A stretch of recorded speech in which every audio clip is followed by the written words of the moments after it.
સાથે આસક્તિ બંધાઈ ગઈ એનું બીજું કારણ છે આ જે જીવાત્મા છે ને આ જન્મથી એની સાથે જોડાઈ ગયું. જ્યારે આ ધરાધામ ઉપર આ જીવાત્મા આવ્યો તો આ શરીર માધ્યમથી જ આવ્યો ને, એટલે એને એ સમજમાં પડે છે કે એ જે શરીર છે ને એ જ હું છું, અને એના કારણે એની સાથે એ જોડાઈ ગયો હોય એટલે એ શરીરને જ પોતે માની લેતો હોય છે. પણ આ શરીર તો એક માધ્યમ છે, માધ્યમ છે પરમ તત્વને મેળવવાનો પ્રયત્ન કરવાનો એક. એટલે જ આપણા મહાપુરુષો આપણને કહે કે શરીરને તમે સાધન માનજો, શરીરને સાધ્ય નહીં માનતા. શરીરનો ઉપયોગ કરો નિરંતર જે પરમ તત્વ, જે પરમ શ્રેષ્ઠ છે એને મેળવવા માટે. અને એ સચ્ચિદાનંદ રૂપ પરમ તત્વ એ પરમ જ્ઞાનનું સ્વરૂપ છે. અને ત્યાં આ ચેતનાની 3 શક્તિઓ છે. તિસ્રશ્ચ શક્તયસ્તત્ર ચેતના હ્યુભયા તથા ઉલ્લંઘની ચ સુશ્રેષ્ઠા લોકોત્પત્તિ કરા શુભા. જ્યારે આ ચેતના એટલી જાગૃત થઈ ગઈ, જ્યારે આ પરમાનંદમાં લીન થઈ, એ નિયતત્વમાં પ્રવેશ કરી એવી સ્થિતિ જ્યારે ચેતનાની થઈ, ત્યારે એ ચેતના એટલી સમર્થ બની, કારણ એ પરમ તત્વમાં લીન થયેલી ચેતના લોકોત્પત્તિ કરવાનું સામર્થ્ય કર્યું. જીવાત્મા અને પરમાત્મા બે મળીને એક થયા તો કોણ રહે? પરમાત્મા. પરમાત્માની બધી જ શક્તિઓ અને એ જ શક્તિઓ જીવાત્માની બની ગઈ. જ્યારે સમુદ્રમાં એક પાણીનો બિંદુ મળી ગયો તો એ સમુદ્રાકાર થઈ ગયો. જ્યારે સમુદ્રમાં મળી ગયો હવે એની અંદર તો મોટા મોટા જહાજે ચાલે, એના અંદર તો મોટી મોટી માછલીઓ એની અંદર રહે. સમુદ્રમાં એટલી મોટીઓ માછલી રહે કે મોટા મોટા જહાજોને પછાડી શકે, એટલી મોટી માછલીઓ સમુદ્રમાં રહે. એક જગ્યા કાલિદાસે વર્ણન કર્યું છે માછલીઓનું. જ્યારે રઘુવંશનો ઉલ્લેખ કરતા એને માછલીઓનું વર્ણન કર્યું તો એમાં જે માછલીઓનું નામ રાખ્યું એને એમાં કહ્યું કે એક માછલી છે એનો આકાર છે 100 યોજનનો, શતયોજન વિસ્તરો મસ્ત્યાસ્તિ તિમિંગ નામ. તિમિંગ નામની એક માછલી છે, એનો વિસ્તાર 100 યોજન એટલે 400 કોસ એટલે 800 માઇલ. 800 માઇલ લાંબી એક માછલી છે, એ માછલીનું નામ છે તિમિંગ. અને કોઈ જે તિમિંગ છે એને પણ ગળી જાય, આખો ગળી જાય એટલી મોટી એક માછલી છે, એનું નામ છે તિમિંગિલ. અને કહે કે તિમિંગિલ ગિલોપ્યસ્તિ. જે તિમિંગિલ છે એ તિમિંગિલને પણ ગળી જનારી છે એક, અને એનું નામ છે રાઘવ. તિમિંગિલ ગિલોપ્યસ્તિ તસ્ય નામાસ્તિ રાઘવ. કંઈક એનું નામ રાઘવ નામની માછલી છે, એ મોટામાં મોટી. તો વિચાર કરો, આ બધું એ કાલની અંદર સમાહિત થઈ જાય.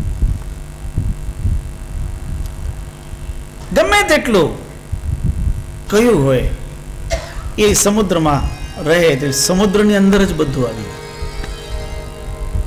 અને જ્યારે એક જલબિંદુ સમુદ્રમાં મળી ગયું તો એ સમુદ્રાકાર થયું. તો આટલી મોટી મોટી માછલીઓ પણ એની અંદર રહી, એક બિંદુમાં નહીં રહે,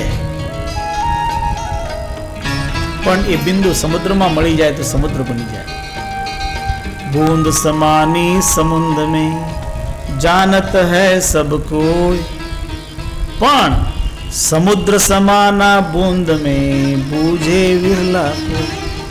પણ કોઈની ચેતના એટલી જાગૃત થઈ કે એ ચેતનાની અંતર્ગત સમુદ્ર સાક્ષાત પરમાત્મા સમાહિત થઈ.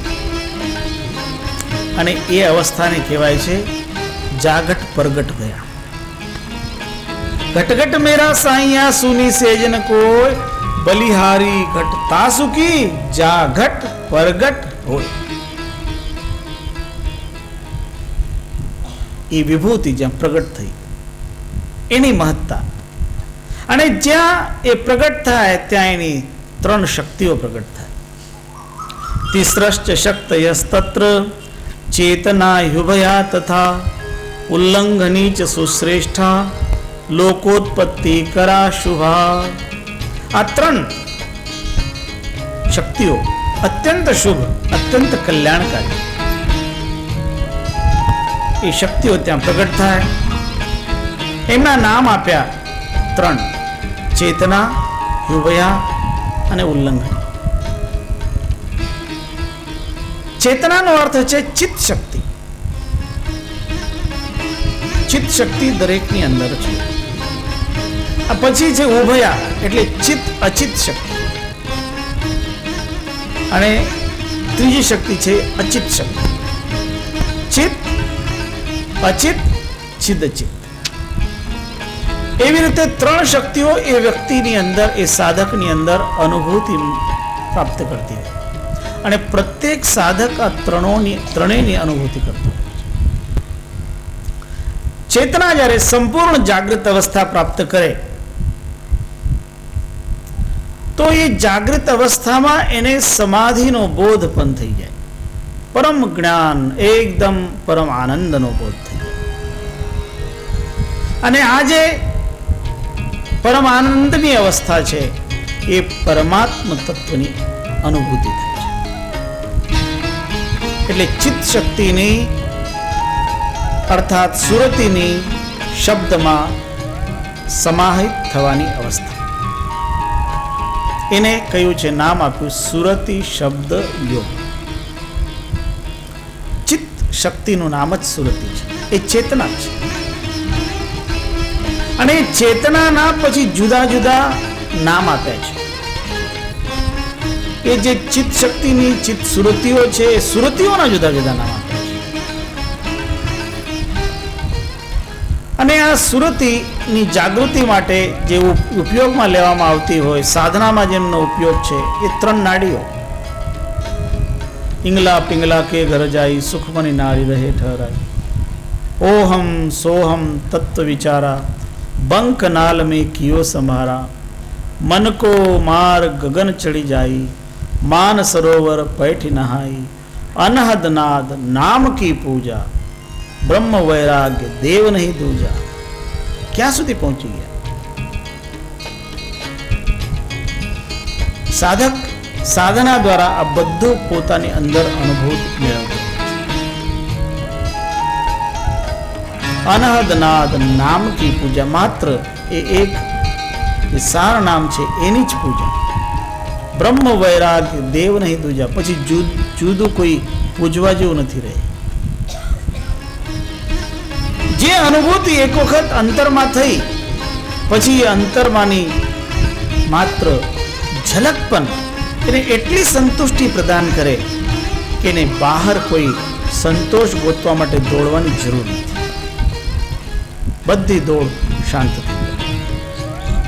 અને એટલા માટે જ કહ્યું માન સરોવર પૈઠ નહાય. એ માન સરોવરમાં જે હંસ વિરાજમાન થાય અને નહાય એટલે આનંદ આનંદ આનંદ.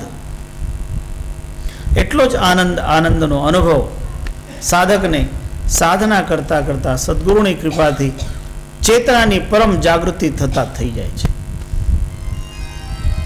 અનહદ નાદ નામ કી પૂજા બ્રહ્મ વૈરાગ્ય દેવ નહીં દૂજા. છૂટી ગયે કશ્મલ. કશ્મલ એટલે બધા પાપ, બધું છૂટી જાય, કોઈ વાસના જ નહીં રહે. छुट गए कश्मल कर्म ज लेखा यह नैनन साहेब को दे. તે અનુભૂતિ એમને પરિચય કરાવે. અને જ્યારે એ પરિચય થયો ત્યારે એ પરિચયની સાથેની જે અનુભૂતિઓ છે, જે આનંદ છે, જે પરમ સંગીત સંભળાય છે, જે અનહદ નાદ સંભળાય છે,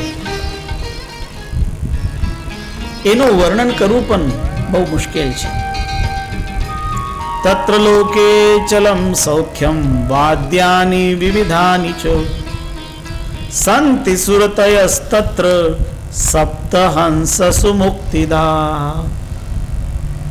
ત્યાં જે સંગીત છે, જે નાદ છે, એ દિવ્ય નાદ, ડિવાઇન મેલોડી. અને એવો સંગીત, એ સંગીત માટે કોઈ વાદ્યની આવશ્યકતા નથી. વાદ્યો વગરનું સંગીત, એનું નામ રાખેલું છે અનાહત નાદ. અનાહત એટલે જેમાં કોઈ ચોટ મારવામાં આવતી નથી. બીજા બધા વાદ્ય જે બને, આપણે તાળી વગાડો તો બે હાથેથી તાળી વગાડવી પડે, પણ જ્યારે તમે એક હાથની તાળી સાંભળી શકો ને, ત્યારે તમને આ અનુભૂતિ થાય. એક હાથે તાળી વાગે, તમે કહો કે એક હાથે વાગે, કોઈ વસ્તુ ઉપર પછાડો તો એક હાથે નહીં. બીજો કોઈ સાધન એના માટે લેવાનું નથી. અનાહત જે બને, તબલા વગાડતા હોય તો એમાં હાથ તબલા ઉપર પડતો હોય ને ત્યારે ધ્વનિ વાગતી હોય. વીણા વગાડતા હોય તો તારને ઝંકાર કરે ને ત્યારે ધ્વનિ વાગે. એ બધા આહત નાદ. પણ જે અંતરનો નાદ છે, એ અંતરનો નાદ તો કોઈ પણ જાતની ચોટ વગર થાય. અનાહત નાદ બધા યોગીજનો સાધના કરતા અનાહત નાદનો શ્રવણ જુદી જુદી રીતે કરતા હોય. એની શરૂઆત કેવી રીતે હોય? એની શરૂઆત તો સીધી સાદી છે. તમે તમારા કાનમાં આંગળા નાખો તો નાદ સંભળાય.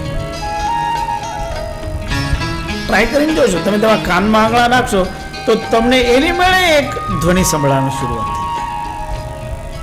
કોઈ વાદ્યની જરૂર નહીં, પણ તમને માત્ર એક રરંકારની ધ્વનિ સંભળાય, પણ એમાં વાદ્યત્વ અને સંગીતત્વ નથી. એ તો જેમ જેમ એની એકાગ્રતા વધે, જેમ જેમ એની સાધના વધુ પુષ્ટ થાય, તેમ તેમ એ ઓટોમેટિકલી ધ્વનિ બદલાતી જાય. કોઈને તો બાંસુરી જેવો સ્વર સંભળાય, કોઈને વીણા નાદ સંભળાય. આ બધા નાદ એમાં છે, કારણ કોઈ સંગીત એવું નથી એ એનાથી બહાર હોય. એ વિવિધ નાદ શ્રવણ કરવા માટેનો અંતરનો નાદ, અંતરનાદ છે દિવ્યનાદ. એ દિવ્યનાદ ત્યાં નિરંતર ચાલતો હોય છે. સંતિ સુરતસ્તત્ર સપ્ત, ત્યાં 7 સુરતીઓ. ચેતનાની પુનઃ 7 અવસ્થાઓ છે, અને જે 7 અવસ્થાઓ છે એ આ હંસને પરમ મુક્તિને પ્રાપ્ત કરાવનારી છે. અને 7 અવસ્થા કઈ? એમના નામ ગણાય.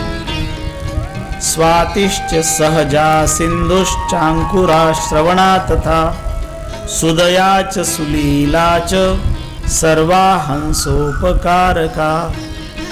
આ 7 સુરતીની 7 ચેતનાઓની અવસ્થાનું નામ છે. એ 7 ચેતનાઓ છે, એમાં પહેલી છે સ્વાતિ.